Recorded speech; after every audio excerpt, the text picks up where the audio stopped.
Okay, let's dive into a pretty rare and complex profile from the criminal underworld, the cleaner. To really get this, you first have to understand what a cleaner isn't. See, one creates chaos. The cleaner's whole job is to make that chaos disappear. Think of him like a ghost in the system, a high-priced expert for the impossible. Yeah, their work only starts when all the violence is over, in that cold, quiet aftermath. So what really drives someone to do this? It's not about money or rage. Nope. The real driver is this incredibly deep, obsessive need for order. So when they walk into a scene, they just don't see what you or I would. For them, all that horror, it's just a logistical puzzle that has to be solved. This shows their total, almost surgical detachment from anything, well, human. They literally take the most horrific things people do and make them cold and impersonal. You might think, is this just psychopathy? Well, it's a bit more complicated than that. They have to get inside the heads of the detectives who are going to come looking. And this all feeds into their methodical, four-step process of complete erasure. Their entire world is built on one arrogant but absolutely essential belief. So what's the real endgame? It's not just about being tidy. It's about achieving perfection. The goal is to make it seem like the unthinkable simply never, ever happened. And this is the core of it all. It's where horror gets turned into pure math.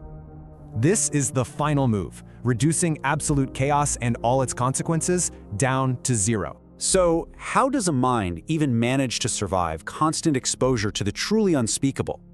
See, it's not a broken mind. Think of it more like a fortress, built to survive. So let's take a tour of this fortress, starting with its very first and most critical wall. That first wall? It's extreme compartmentalization, a complete splitting of the self. And get this, we're not talking about a simple double life. This is a deep psychological schism. The key thing to remember, this division isn't a flaw, it's a feature. Okay, so with that first wall up, let's look at the fortress's operating system. This really gets to the core of it. Instead of the what, they're totally focused on the how. Their mind basically becomes a flowchart, turning horror into just a technical checklist. And by just following the protocol, they strip the act of all its moral and emotional weight. And finally, the third mechanism. This is the armor, perfectionism as a survival tool. For them, a job that's 99% right is a 100% failure. No room for error. But this isn't just about avoiding slip-ups. It's also a powerful source of professional pride. And here's the thing, they aren't just cleaning a room. That pride in their craft, well, it becomes a powerful source of purpose and validation. So you put it all together, that's one incredibly effective mental fortress. And it takes way more than just tools. It's about a very specific and surprising kind of mind. This really gets to the heart of it. We're not talking about some Hollywood thug with a bucket. No, their job isn't just cleaning. It's the science of making all evidence completely vanish. Think of it like this. They're not fighting stains, they're battling the forensic investigators to come.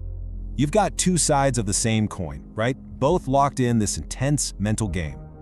And to win, you have to know your enemy, so they study everything about forensics. So what's actually in this dark library of knowledge? Let's take a look. As you can see, their expertise has to be deep, practical, and cover a lot of ground. As a chemist, they make cocktails to destroy DNA, but without leaving a new trail to follow. And as an anatomist, well, that knowledge makes a gruesome job manageable and disposable. But how does someone even do this kind of work? It all comes down to a psychological shield. See, to them, it's just a complex problem, a puzzle of biochemistry and logistics. This creates a real sense of superiority. They don't see a thug, they see a scientist. All this knowledge and mindset comes together in one absolutely crucial thing, the kit. And believe me, nothing in here is random. Every single item has a very specific purpose. In a world of total chaos, the kit is their one source of absolute order and control. Even getting it ready is a ritual. It's all about anticipating, preparing, and executing perfectly. So, who's the most feared person in a crime syndicate? It's probably not who you think. It's this specialist, operating in the shadows, the person they just call the cleaner. Their whole job is to erase every single trace of a crime, and it's built on a huge paradox. See, the cleaner is somehow both the most trusted and the most feared person in the organization. Let's break down that trust. They're only called in when the Syndicate is at its most vulnerable. Yeah, they see everything. The raw, unfiltered reality of the Syndicate's biggest secrets and failures. This makes them completely indispensable. A sloppy cleanup, that could take down the whole operation. And with all that knowledge, well, the organization has no choice but to trust them. Absolutely. But here's the flip side. That absolute trust, it creates an equally absolute fear. The very thing that makes them so valuable also makes them the single biggest liability. Think about the stakes here.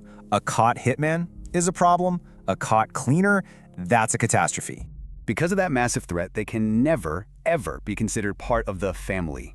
Instead, they're just a necessary evil, a tool to be used, managed, and maybe gotten rid of. So what does living this paradox actually do to a person?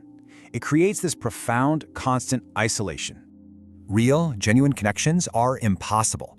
Every single interaction is just a high-stakes performance. They basically have to become this block box. You put a problem in, a solution comes out. And in between, no memory, no opinion, no judgment about the horrors they just handled. It's like being a priest for the underworld, hearing every single confession, but never being able to speak.